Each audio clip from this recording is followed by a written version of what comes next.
You've been told Bruce Lee was a genius, a once-in-history talent, a man born with lightning in his bones. But what if the most powerful thing about him wasn't what he created? It was what he borrowed, quietly, strategically, so cleanly that the world thought it was original. And what if the thing he stole wasn't a punch, but a philosophy that turns ordinary men into weapons? Here's the part nobody says out loud. You don't need Bruce Lee's body. You need his method of becoming. Because right now, you're surrounded by people who collect techniques and still lose in life. They learn hacks, they memorize quotes, they watch another video, and their mind stays noisy, their discipline stays fragile, their confidence collapses the moment pressure arrives. Bruce Lee didn't build himself on motivation. He built himself on a warrior framework, and there's a Japanese shadow inside it. Let's start with something verifiable, not mythology. Bruce Lee wasn't only training his body, he was studying. He carried books everywhere. He took notes obsessively. And in his reading list, right there among the Eastern philosophy that shaped him, is a title that doesn't belong to the casual self-help tourist. The Book of Five Rings. Miyamoto Musashi, a man who didn't talk about combat philosophy, he lived it, bled it, survived it. Bruce Lee read Musashi. That's not speculation. It's documented as part of the titles known to have influenced him, along with other works like Bushido, The Soul of the Samurai.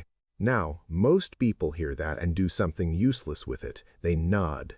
They romanticize samurai, they post a quote, then they go back to the same distracted life. You're not here for romance. You're here for extraction. So let's talk about what Bruce Lee took from Japanese warrior philosophy and why he almost never framed it that way. Because he didn't want you copying him. He wanted you copying the process that makes a man uncopyable.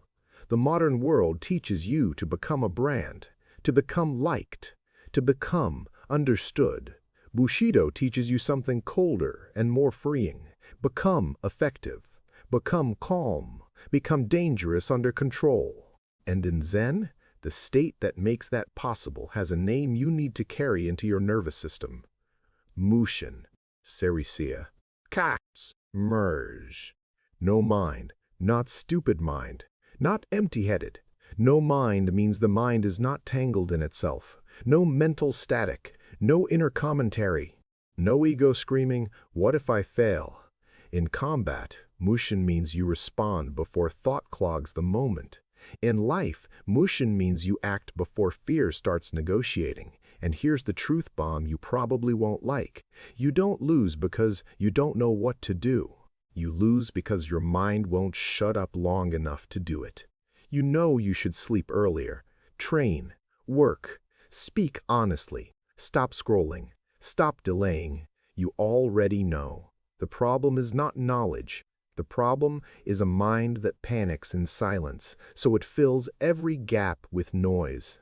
That's why you're busy, but not progressing. That's why you plan, but don't execute. That's why you want it, but your actions betray you. Bruce Lee's public philosophy was often framed as freedom, fluidity, be like water. People clap for that line because it sounds gentle. But the discipline underneath it is not gentle.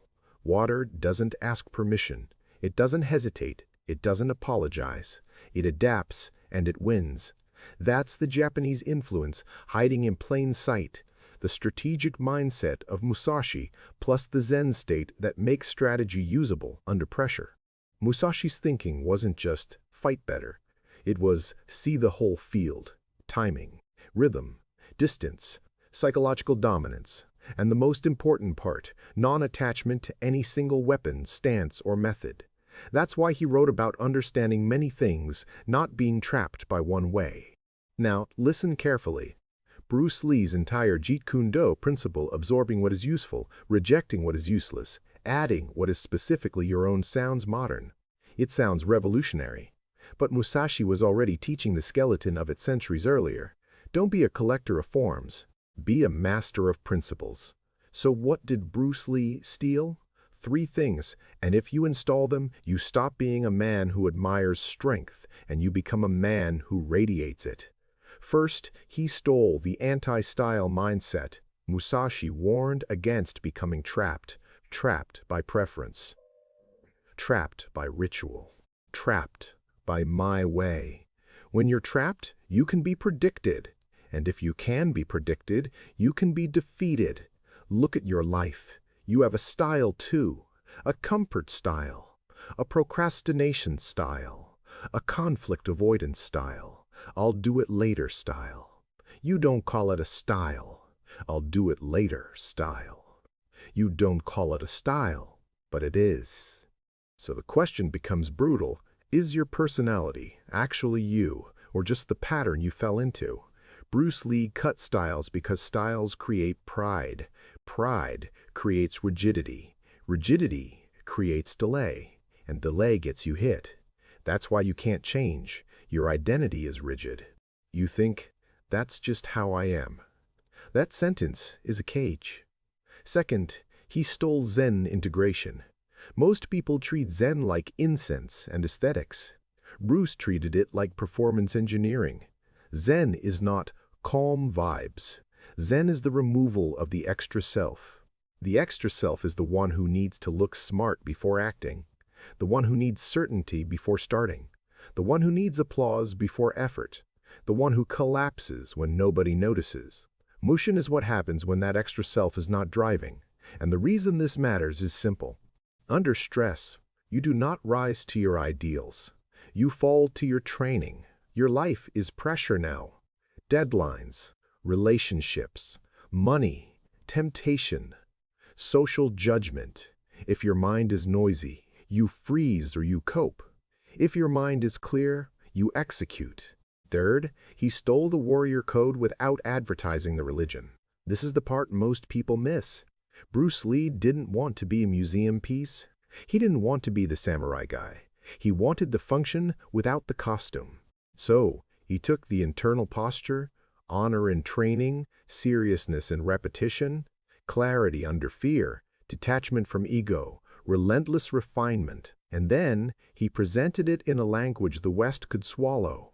You can see the evidence of how deeply he fed his mind. He collected a library of over 2,500 titles, and his known reading includes not just Musashi's Book of Five Rings, but also Bushido, The Soul of the Samurai, and many Zen-related works.